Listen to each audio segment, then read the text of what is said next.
digital intelligence with foreign governments, and they also recently ruled in favor of Article 11 and 13, more broadly the EU Copyright Directive, with almost none of the amendments passing. And the people of the UK voted on Brexit over 2 years ago, with 52% of voters wanting to leave the EU. And I have a feeling if that vote happened again, those numbers would be a little bit different. Specifically, the Leave crowd would have a far larger percentage, especially now with this EU Copyright Directive. And Theresa May, who isn't coming from a particularly advantageous negotiating point, is pretty much running out of options. But it's all going to be okay, right? Because Britain is leaving the EU in March of 2019. I mean, surely Theresa May has put it into British law that the EU and UK have until then to come to terms on the split.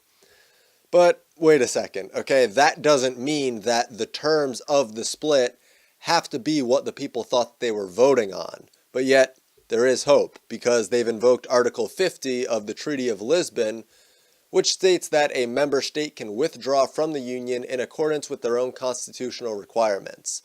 So the only way that Brexit can't happen is if the European Council and the European Parliament agree that no agreement would mean no Brexit. Otherwise, if there's no agreement by next March, Britain is just gone from the EU with no real trade agreements set up.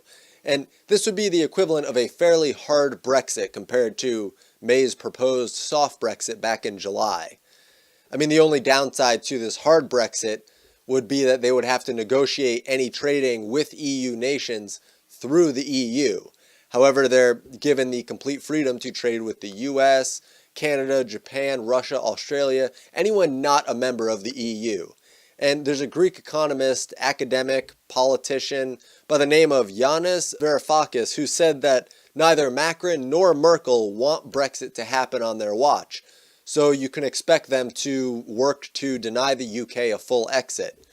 Varoufakis made the point that the only solution for May is a general election in which Theresa May walks away, and then the new government negotiates a Norway-style agreement for Britain for a 5-year period.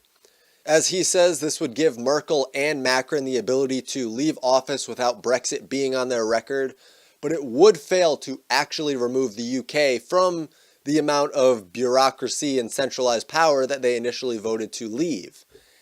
Now, when Varoufakis says that it would be a Norway-style deal, what he's referencing is the fact that Norway is a member of the European Free Trade Association, meaning Oslo is paying for access to the single market with Switzerland, Iceland, and Liechtenstein.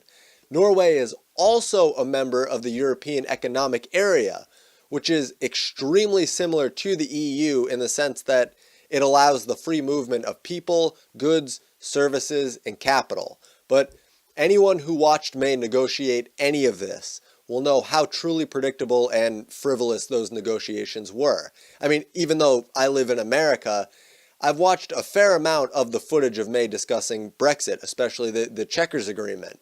And if I lived in the UK, I'd be livid. I mean, it's sad to see the people of the UK being treated like this and largely being denied what they voted for over 2 years ago.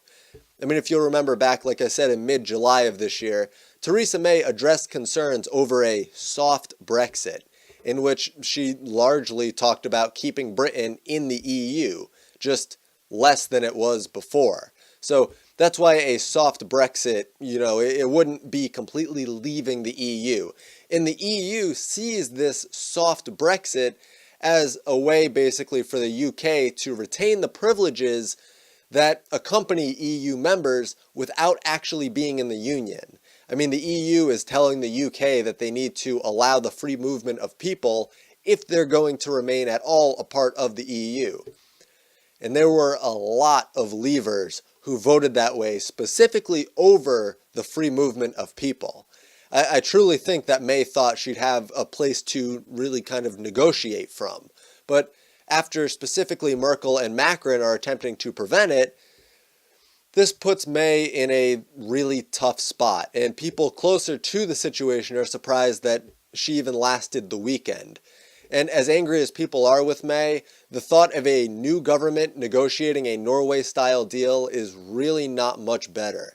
I mean, the best thing that I think many of the leavers can hope for is for March 29th, 2019 to roll around without anything really being decided, so that Britain will have a hard Brexit. However, that's not a date that people will just let sneak up on them. So to prevent a hard Brexit, I mean, it wouldn't surprise me if they just throw some type of agreement together. So we'll have to see how Brexit negotiations continue, but I really don't have high hopes. I mean, even if there's another vote, it wouldn't entirely matter because, like I said, Article 50 has already been invoked. And only the European Council and the European Parliament can actually mutually stop Brexit. Otherwise, it's happening in some form or fashion. So that's really all for this Brexit update. Thank you guys